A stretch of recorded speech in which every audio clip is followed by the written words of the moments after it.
adjust YouTube a little bit. There we go. There we go.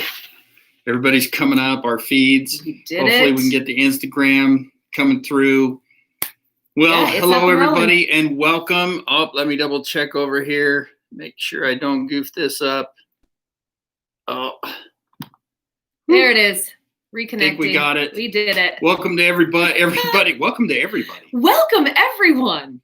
Welcome everyone to Monday Night Live. Yes, the best night of the week. Best night of the week with the lovely Kate Semmens. Hello everyone. I'm Dean Nixon. We are here at TurningLeaf Health and Wellness out of wonderful sunny St. George, Utah. Yes. And right off the bat, I'm going to just grab it. Is that cool? Grab it. We really got to thank everybody that made our teen seminar over this last weekend a wild success. First of all 12 of those teens that showed up is incredible. They've been together since the very beginning and have just marched forward together. They just completed and graduated from phase 3 of Level 4 3. phases. Level 3, yeah. Levels. I don't know why I called them phases. I don't either. Phases. But not gonna lie, guys, my brain's a little bit today, so foggy. We're just rolling with it. We're having a good time. But yes, they just graduated from the Balance Seminar, level 3, and did an amazing job. They're incredible kids. Their parents were all just super proactive at making their experience awesome. And of course, our staff members that we get to come and help us out. Yes. So thank you, everyone.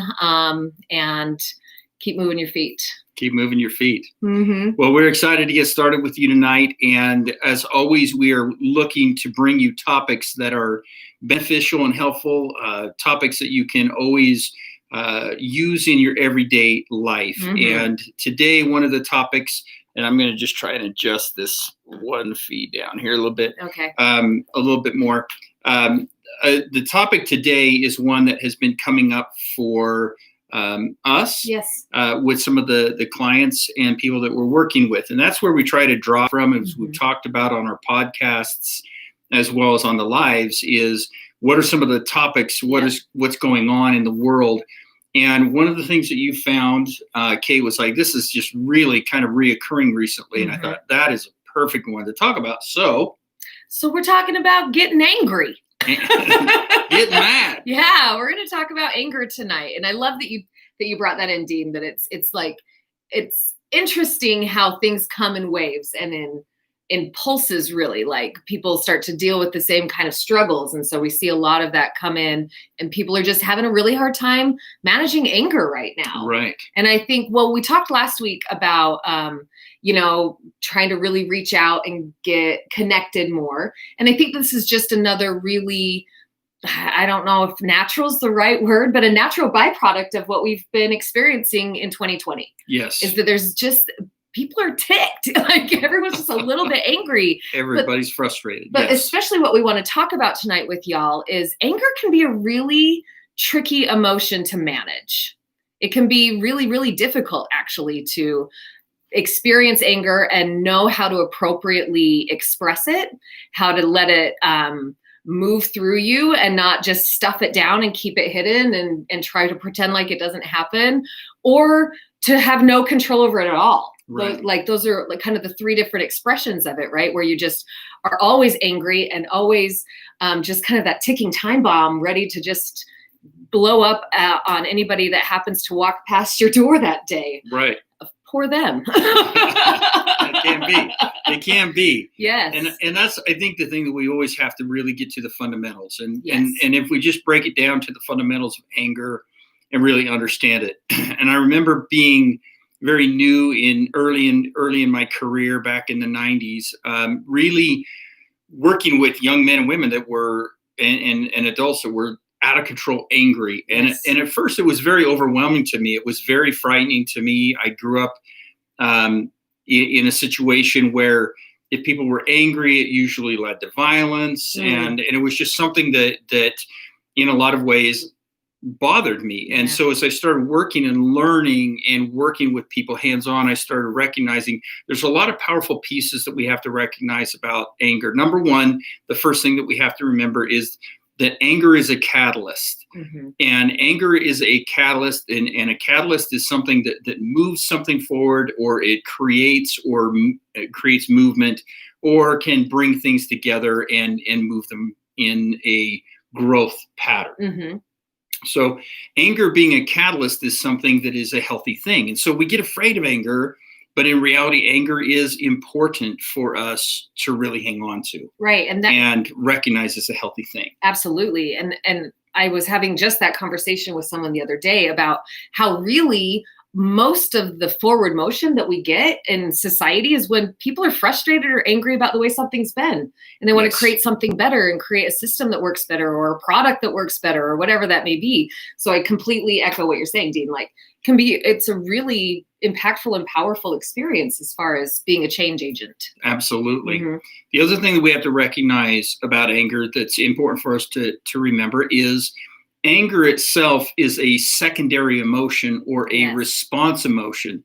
So anger is in response to something else. So if you think about anger like a layer cake, anger is the top of the cake, the frosting, and then what's underneath is what's really pushing that anger.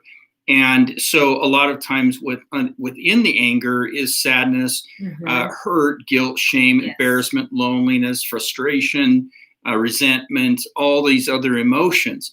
And so when we start to feel anger, one of the first things that we need to recognize is, okay, this is a catalyst. It's important for me to feel it. Mm-hmm. It's important for me to experience it. But now what I need to do is step back and ask myself, what really is going on underneath here? What's really driving this anger that's pushed it to a point of action? Mm-hmm.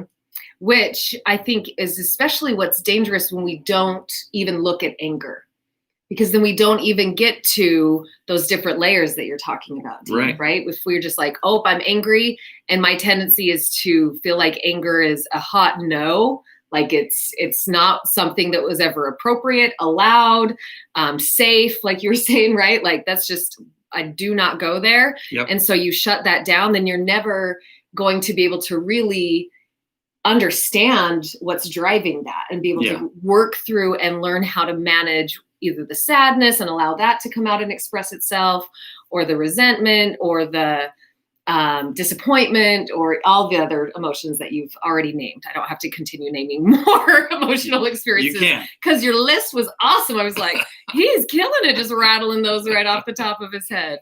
Yeah, it is. It is so important for us to be able to recognize those emotions, be able to address them. And if we're dealing with the sadness, then we need to step forward and we need to acknowledge the sadness, find a way to deal with it, cope with it, communicate it, grieve it. If it's embarrassment, then we need to look at why we're embarrassed.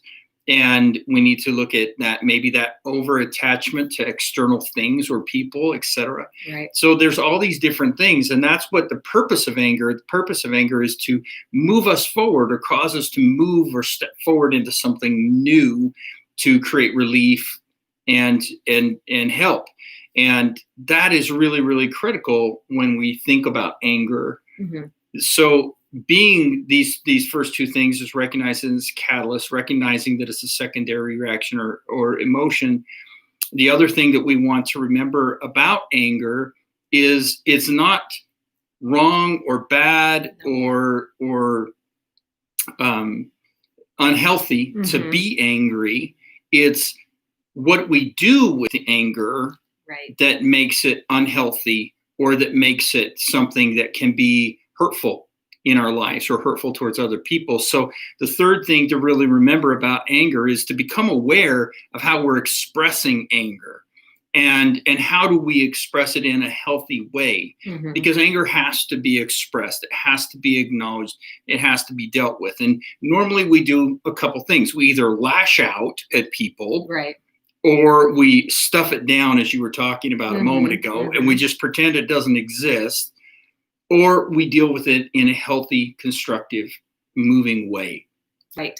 And I really love what Sabrina has said over here. She says, I think the hardest part is accepting that it's okay to feel however we are feeling. Yes. So I'd love, just once again, to drive that home. There's nothing wrong or bad or unholy or unbecoming of you to get angry. Right. Like, and I think a lot of times people are just like, man, I'll really have arrived when I don't ever feel that emotion. Yeah. Well, sure you will. You will have arrived at the pearly gates of heaven because you will no longer be human. Well, that may be or wherever true. you're going. Wherever go. Okay. Well, whatever happens after wherever this you may experience, wind up. right? Whatever your moving on looks like. Oh my gosh, you're getting super religious today. Yeah, holy and all these other things. Wow. So don't get angry. Don't get angry. No, do get angry, but like we're saying, just do it in a really constructive way, in a way that's going to help you. No, I mean, don't get angry about you getting religious. Oh, don't. That's where I was going. Oh, okay. Don't get angry at me, or you can, and you can use it as a time to be able to really apply the things that we're talking about today. Kate's tired. Kate's tired. She's with us. So as we move into that, so finding a way to express anger in a healthy way, we need to, number one, learn how to communicate. So as we take the first step, recognize its catalyst. Second, we identify what's really going on. Third, we need to start to communicate it in a healthy way. One of the things we were talking about before coming on air was really talking about like venues. Yes. And one thing that I do see is a lot of people passive aggressively using social media to express anger. Right. Yes. And it's just so unhealthy for us because it does so many things when we're doing that, when we're either aggressively or passive aggressively being angry on social media, on a platform. We're taking something that needs to be dealt with in a constructive, healthy way, and we're putting it out there in a social way that really leaves us, number one, the biggest opportunity to be misunderstood. Correct. And number two, to become very polarizing, because when we start lashing out with anger in an unhealthy way and in an unhealthy platform, then what happens is it causes people to have to pick sides and or to try and kind of turn off towards you. So it's very, very unhealthy for us to turn to social media as a release or a platform to deal with anger. It's really better for us to be turning towards individuals that we can communicate with, we can talk with, we can get help, professionals, or even friends and loved ones. That's really, really critical for us. I agree. I feel like when it's through those kind of social media type venues, there's not much resolution that can happen. Nope. And often, like you were saying, I feel like it opens up even more vulnerability to just receive more reasons to continue to like let that anger fester, right, instead of actually allowing it to express itself and then find the catalyst and the change agent and get to that next bit of information, like you were talking about the layers, right? To be able to move down into, okay, I'm actually really just feeling unappreciated today. Yeah. You know, and then be able to manage, okay, this is something I can do to now figure out why I'm feeling unappreciated, and maybe go talk to the person that I'm feeling that from, or go do something that I can feel what I want to feel, which is appreciated. Right. Right. But when we open it up socially, there's not much resolution that can happen. No, no, it doesn't. And quite honestly, it does isolate us from other people. It forces people to, again, pick sides. It forces people to turn you off or shut you down or disconnect from you. The other part that it does is it starts to make things very hurtful, in the sense that you have to it's easy for people to come at you via, as we always call it, the glass window here, and very anonymously, feel like they can retaliate. So you're not going to get what you need. The other thing that we need to recognize about anger is that just because somebody's angry about something doesn't mean they're right. Correct. And that's a big one. Is they did a study, I can't remember how many years ago. Sorry about the disruption down here. They did a study a few years back. It's been more than a few years.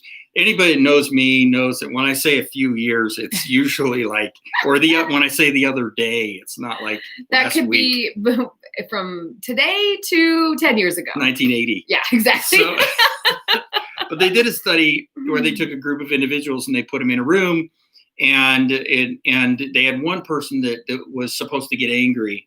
And they started getting angry, and they looked at the group mentality, and they watched how most of the group initially believed that the person being angry was justified, and they would follow them and see them as somewhat of a leader.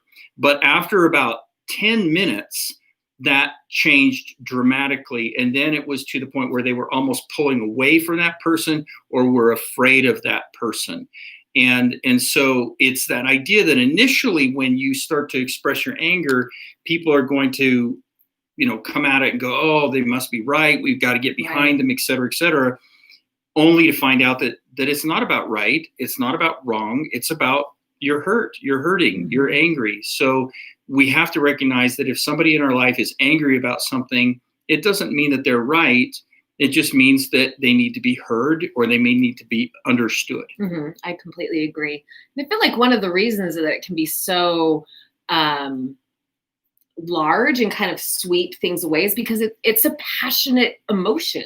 Yes. Right. And so you go in there and people, if someone's passionate about something, it there's a lot of feeling involved, and it can be a lot of emotional energy. Exactly. Sweep you away, when really you need to start checking that with facts and logic and really kind of ground yourself into what's real and what's true and what's now. And because anger can come from a lot of different places as well. Yes. It can come from just the other day. Yeah, got me. Or even the potentiality of the future or whatever's happening. So grounding yourself in what's real and what's true today is also really very important. Really critical. Very important. Yeah. And I think another piece to that is too, that not only does it necessarily not make it right or true, but it also doesn't necessarily, if someone's angry, it doesn't necessarily mean that has much to do with you. Yes. And I think sometimes it's another piece that can get interesting with anger is when someone's expressing their anger, it's really easy to personalize that. Very easy. And to have your defense come up and be on guard instead of just coming from a place of, hey, help me understand this. Yes. And then really the next layer to helping your loved one is what's really going on here, right? Looking for that next layer, a safe place to be able to express their anger, but then also looking for the next layer of what is that primary emotion that we're really dealling with here. Yep, absolutely. I think we have a comment down here. Oh, we read that one. Oh, did you already read that? Good. Okay. My eyes, I already told you this last week. People are just popping in. So I don't always read the comments very easily. So it is important for us to understand these things about anger, but the most important thing for us, and I hope the biggest takeaway today, is for us to really step back and look at how can I express anger in a healthy way. The first thing, again, like we talked about, is recognize, number one, it's a catalyst. Number two is really start to understand within yourself what's going on underneath the anger. We've got to start to learn to communicate that. We've got to find the venues to communicate that in an appropriate way. And then thirdly, or fourth, I guess, is that just because somebody's angry doesn't mean that they're right. And a lot of times when we're angry, we feel very justified, or we feel as though we have the right or, provocation to be able to do what we're doing. So we've got to find those ways to really deal with them in a healthy way. The last comment that I have is making sure that we don't use anger as a justification towards behaviors that are unhealthy for us or those around us. Yes. And that's one that I see happen a lot, where people will use the fact that they're angry to go out and relapse, or they'll use the fact that they're angry to isolate or to stonewall or to shut down or punish and withhold love. Right. And so there's all these different reactive, unhealthy things that we can do with anger. And it's important that we do our best to step away from those reactionary behaviors. So we have like a minute and 20 seconds-ish left. So let's talk about some really healthy ways that you can express your anger. We've already talked about communication. Communication is the number one. It's a big one. And if you're one that has a difficult time like curbing your tongue when you're the most angry, maybe give it a minute, right? Like feel that emotion and then give it a beat for it to just kind of simmer instead of bubble over big time, and then really just go express your thoughts and feelings to someone and be able to communicate that. And writing it out is another way. Yes, absolutely. So if you have a hard time and you're feeling like I'm going to say something that's going to hurt somebody, maybe write it down first, get that perspective. Another way to deal with anger in a very healthy way is to use a physical expression or physical release. That's why one of the things that we like a lot is exercise. Sometimes people will say, well, should I just get a punching bag and beat the heck out of a punching bag? Well, sometimes. If that works for you. Sometimes it can be just going for a run, going for a walk. Doing things like that can also be very beneficial, finding a physical and an emotional release. Right, because we talked about this already too.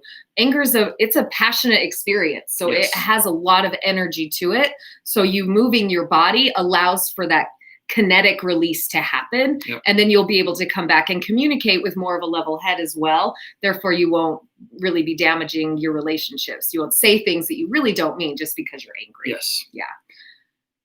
So, I love this one. Amber says, I usually take a walk before I express my anger to the person I'm angry at. Brilliant. That's such really a really good coping skill and strategy. Taking that time out before we engage in that communication. Yeah. And you guys are amazing. Thank you so much for your comments and participation in the conversation. As always, take this to your dinner tables, your water coolers. I guarantee your kids need some skills about how to help manage their anger. It'll help. It will help. And if you can be like the really great role model for that as well, then boom, done. Kyle over here says, breathe. Breathing is another good one. Good one, Kyle. So thank you, everybody. Thank you, Christina, for saying hello. Thank you. We didn't get to address everybody for all your wonderful chats. We will see you next week. Thank you again for liking and sharing our videos. As always. As always. And we will see you next week on Monday Night Live. All right. Bye, guys. Bye. Gotta find all the feeds and turn them off here. Vicky, just seeing your post. You're awesome. We love you. Okay, we just gotta adjust YouTube a little bit. There we go. There we go. So Everybody's coming up, our feeds. Yes, we did Hopefully it. we can get the Instagram coming through. What's happening? Well, Yeah, it's hello, a power everybody. Share. Is that new? And